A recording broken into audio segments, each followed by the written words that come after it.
Do you know that Lagos State government expects every landowner in Lagos State to obtain either CFO or governor's consent to their properties? You own a property in Lagos State. I want to encourage you that Lagos State government expects you to obtain governor's consent for your property.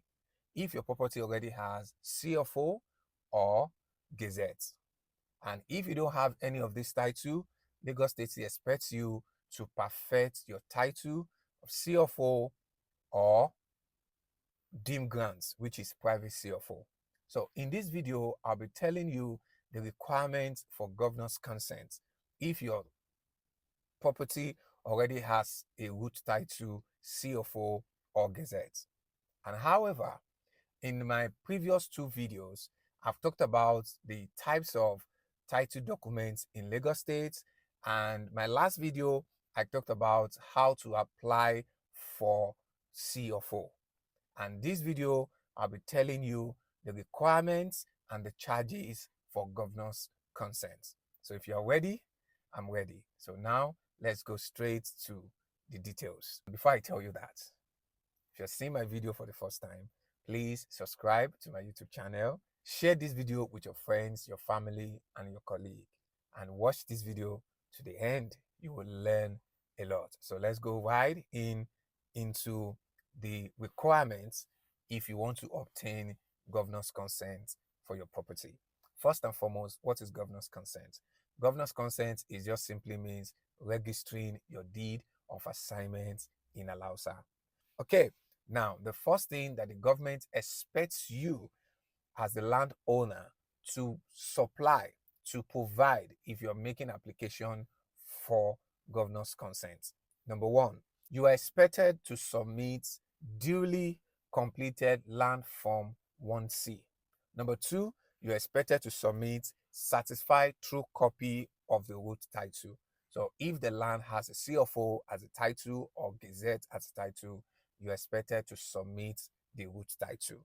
And number three, you're expected to submit deeds / instrument of transfer with chartable survey plan.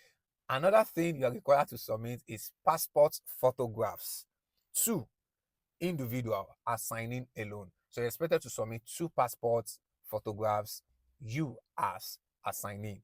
Another thing that you require to submit is site photographs with date and time. You go to the site, snap the picture, and you're expected to submit that picture. Another thing again you are required to submit is a site location sketch.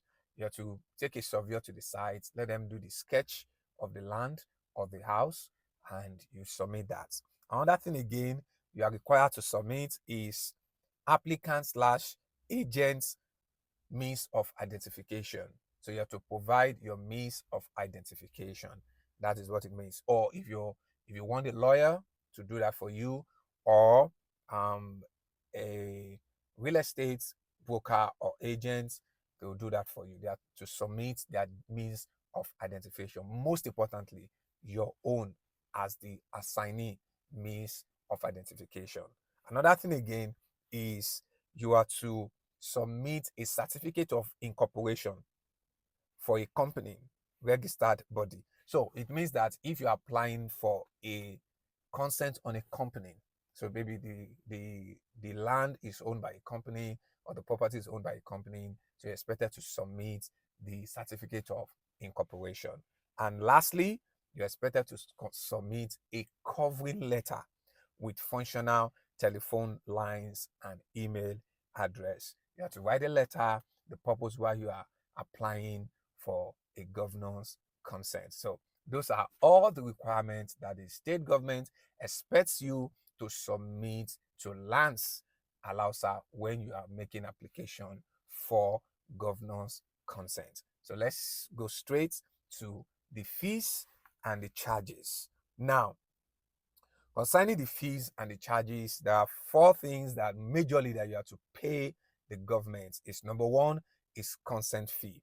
Consent fee is 1.5% of the fair market value. If, for instance, If your property is in Ajah and the price of Ajah property is 15 million, that's the fair market value, government will charge you 1.5% of that 15 million. So that will be your consent fee. Another one again is capital gain tax, which is 0.5% of the fair market value. Another one again is stamp duty fee, and that is 0.5% of the fair market value. Another one again is registration fees, which is 0.5% of the fair market value. These are all the fees that you have to pay directly to the government, but apart from your professional fee that you'll be paying your lawyer or your real estate agents or your real estate broker. I believe that you understand the requirements to apply for governor's consent and the fees that you are expected to pay. And if you're looking for a professional that can help you process your governor's consent, oh, come on, I'm here.